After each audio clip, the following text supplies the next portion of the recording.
За зарим хосууд маань бие биенээсээ за яагаад оройтсан юм бэ?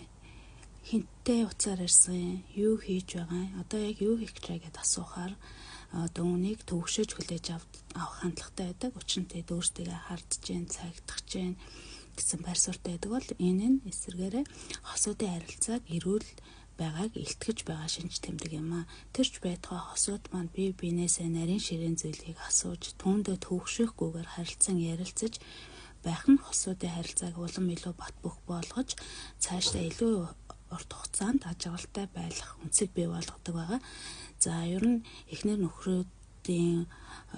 нөхрөөд хосуудын хооронд бие биенээ үл хойшоох шинж тэмдэг илрүүл хосуудын одоо харилцаанд сэв сууж эхэлдэг. Ийм учраас хосууд маань аль болох бие биентэйгээ харилцан нээлттэй ярилцаж явах хэрэгтэй.